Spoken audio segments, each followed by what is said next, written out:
I tell ya, there's nothing worse in life than a movie that has no idea when to come to a close. Well, no, that's not true. Stealing is probably higher on that list. And murder. No one wants to be murdered. But that aside, having to sit there painfully as a director indulges himself is just rubbish. It's so obvious on occasion when the right time to whack the end credits up on the screen is, and how professionals within the field can't see that is baffling. If everything is wrapped up nicely, why would I want 30 more minutes of exposition and nonsense? I don't. I'm Simon from Whatculture, and this is 10 movies that didn't know when to end. Number 10, Speed. A movie about a bus that couldn't slow down. Speed is one of those mid-90s action films which has somehow stood the test of time. Maybe because the concept is ridiculous when you take a step back and break it down. It does, however, overstay its welcome for a good 20 minutes, and even director Jan de Bont knows this. According to him, the movie was meant to end when Jack, played by Keanu Reeves, and Annie, played by Sandra Bullock, escaped the bus. Because, that was the whole point. But then the studio decided that an additional climax should be added where Jack actually confronts Dennis Hopper's Howard Payne, the bad guy of the story. While it makes sense to see him get his comeuppance, surely there's a better way to do it than them fighting on a train before Payne had his head chopped off. Worse still, it then turns out that the train's brakes are broken, so Keanu has to go sort that out as well. Enough already. Number 9, The Shawshank Redemption. Before we go on, I pretty much think The Shawshank Redemption is perfect. One of the best movies ever made. I can watch it back to back and still enjoy the hell out of it. Just so good. Telling the tale of Andy Dufresne, a man wrongfully convicted of murder, it's emotional, inspiring, and impactful from start to finish, and the performances are second to none. There is an argument, however, that the ending draws itself out just a little bit. Once Andy has escaped the prison, the story shifts to best buddy Red, played by Morgan Freeman, and his new desire to be released from jail so he can now go see his friend again. Red achieves this and finds a letter from Andy asking him to come to Mexico where the two can be reunited. An ambiguous end here where you're left to decide whether or not that actually happened probably would have sufficed. Instead, director Frank Darabont can't resist going all the way and actually showing the emotional reunion between the two. It's still a wonderful moment, but many see it as overkill and that a far more subtle close would have worked better with the film's tone. Who cares though? Shawshank Redemption is gold. Number 8, Source Code. Source Code may only be 93 minutes long, but that doesn't mean it didn't finish at the right time, especially when a better suited ending was staring everyone in the face. When Colter Stevens, played by Jake Gyllenhaal, realises he's actually hooked up to a computer due to his body being mutilated beyond all repair in a war, which is just horrific, he returns to the source code once more. In short, that basically means he has 8 minutes before his life systems will be terminated. Because this is a movie, meaning anyone can make up the rules. As time starts to run out though, Stevens goes to kiss romantic interest Christina, at which point everything freezes, and you assume that's happened because the end has arrived. And then things promptly unfreeze because Stevens has apparently managed to create a parallel universe where his mind and body are free to live a normal life. Actually, that's not just an overly long ending, but a stupid one too. You screwed it up.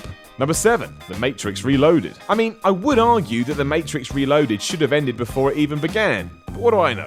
The answer is nothing. It does have a climax, however, namely when Neo meets the Architect and is presented with a simple choice. You either reboot the Matrix or save Trinity and cause the extinction of the human race. Now, that's some heavy shit to put on someone's shoulders, but it's something we can all understand. For some reason, though, even after Neo has decided, the film continues to plunder on as Neo realises he can use his powers outside the Matrix. Firstly, that is never explained, and secondly, it all leads to Reloaded ending on a cliffhanger where Agent Smith has snuck on board the ship. Just end it when you've hit your emotional peak, guys. It's really not that hard. Number 6, AI Artificial Intelligence. It's up for debate, but I would say that AI is around 30 minutes too long. And you can do a lot in 30 minutes. Even a half-hour bath is pretty good. Better than getting through this ending anyway. The better closing off point would have probably been when robot prototype David is trapped at the bottom of the ocean, just going on and on about how he wants to be a real boy. Calm down, Pinocchio. There's a haunting terror to the whole thing. But this being a Hollywood blockbuster meant there was no way that was ever ending there. Instead, we cut to 2,000 years later where David is revived by some alien who grants him his wish of being able to spend one more day with a clone of his surrogate mother. That even sounds ludicrous. The fact it was green lit is even more baffling. Number 5, Superman Returns. In the case of Superman Returns, it's not really finding a specific endpoint and then cutting the movie there, but just finding a way to cut the movie overall. At an insane 154 minutes, there just wasn't enough here to keep you interested, and Bryan Singer's indulgence just meant the film got worse and worse as it went on. There's definitely certain elements that stood out, such as the subplot of Superman being a rubbish dad, but that's not really as exciting or thrilling as, say, Superman saving Metropolis from evil things, which is the reason people like Superman, don't forget. Throw in a Lois Lane that's not that likeable and a Kevin Spacey who's just hamming it up as Lex Luthor, and it's just overly stuffy and overly long. Chopping it to around 120 minutes would have probably eliminated a lot of the guff. Number 4, Pearl Harbor. Ultimately, it would have probably been better to have just selected all and pressed delete when it comes to Pearl Harbor, but that didn't happen, so we may as well try and break it all down. One of its major issues, however, is the fact it's so damn long. 183 minutes is just a stupid amount of time to put someone through, especially when the majority of the film is so boring. There's around an hour of screen time wasted in trying to get us to care about a love triangle, and by the time the action begins, which is why everyone went to see it in the first place, most of the audience has tuned out, just because Ben Affleck wanted to hit on Kate Beckinsale or something. This is even worse given it's all based on actual history. Why not focus on that instead? Number 3, King Kong. Peter Jackson's King Kong has its moments, and when it flies, it soars. But there is no reason for it to be 187 minutes long, especially when the movie's opening could have been told in around 20 minutes. Focusing on a lot of nothing, it's over an hour before we see Kong, and by that point you've already left the cinema to ask an usher if you're in the right movie. If Jackson had cut this right down, the film would have felt far more entertaining and fun, and you wouldn't have to have run the risk of getting deep vein thrombosis. Alas, this isn't the case, and you just have to endure an endless amount of time on a ship as this band of merry warriors slowly sail towards their doom. Number 2, Titanic. I will not tell you a lie. I burst into tears during Titanic, mostly when I looked at my watch and realised we were past the 3-hour mark. Good grief, what a long movie this is. Despite being called Titanic, it takes almost half the film before the iceberg makes its appearance.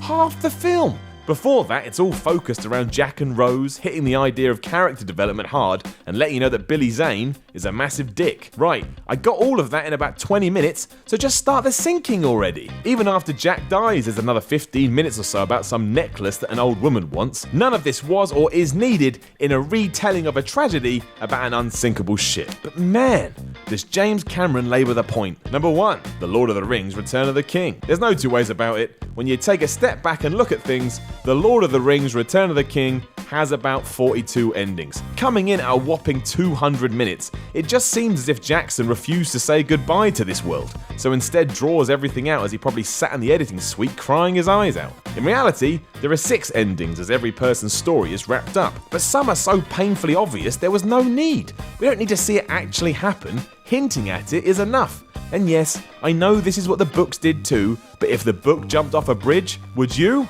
Exactly. There were plenty of better times to end the third Lord of the Rings. Jackson chose none of them. He really should have. Know of any other movies that didn't know when to end? Let us know in the comments below, and then don't forget to like, share, and subscribe. You can even follow me on Twitter at SimonMiller316. I'm Simon from Whatculture, and I will chat to you again soon.